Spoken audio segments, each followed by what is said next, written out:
La FIFA menace de sanctionner le Cameroun suite au non-paiement de l'indemnité de licenciement d'Antonio Conceição, l'ancien sélectionneur des Lions indomptables. Dans un courrier officiel adressé à la Fédération camerounaise de football, FECAFOOT, en date du 13 décembre dernier, la FIFA, instance mondiale du football, a rappelé la fédération à l'ordre en l'intimant de s'acquitter de sa dette vis-à-vis de l'ancien sélectionneur des Lions indomptables, Antonio Conceição. Avant d'y arriver, nous vous invitons à mettre une pause à cette vidéo, à cliquer sur le pouce bleu, vous abonner et activer la cloche de notification pour ne rien rater de nos prochaines vidéos. Découvrez les services de Statistical Model for Social Science Consultant. Ils offrent des analyses statistiques et modélisation avec SPSS, Stata, R, Python et autres, ainsi que la conception d'enquêtes et la collecte de données. Leur équipe vous accompagne également dans la rédaction de documents scientifiques et propose des formations spécialisées. Vous pouvez vous inscrire à la prochaine session de leur formation en économétrie et techniques quantitatives. Contactez-les aux adresses affichées ou cliquez sur le lien en description. Ne manquez pas cette opportunité.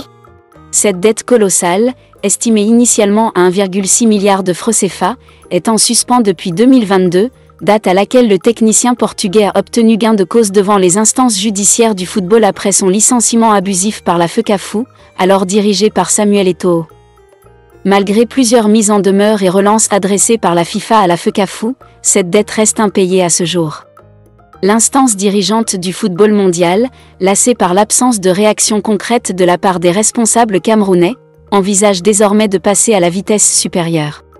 Ainsi, dans les prochains jours, des sanctions plus lourdes pourraient être appliquées, notamment une suspension des Lions indomptables de toutes les compétitions internationales organisées par la FIFA, une situation qui porterait un préjudice majeur au football camerounais, tant sur le plan sportif qu'économique.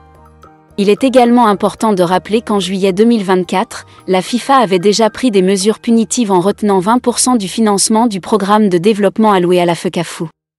Cette somme, initialement destinée à soutenir les infrastructures et les projets liés au football au Cameroun, a été gelée et son décaissement reste conditionné au paiement intégral des sommes dues à Antonio Conceição, y compris les majorations et pénalités supplémentaires qui se sont accumulées avec le temps.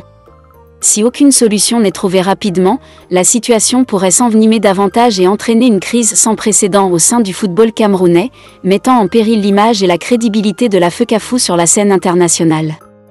Découvrez les services de Statistical Model for Social Science Consultant. Ils offrent des analyses statistiques et modélisation avec SPSS, Stata, R, Python et autres, ainsi que la conception d'enquêtes et la collecte de données. Leur équipe vous accompagne également dans la rédaction de documents scientifiques et propose des formations spécialisées. Vous pouvez vous inscrire à la prochaine session de leur formation en économétrie et techniques quantitatives. Contactez-les aux adresses affichées ou cliquez sur le lien en description. Ne manquez pas cette opportunité.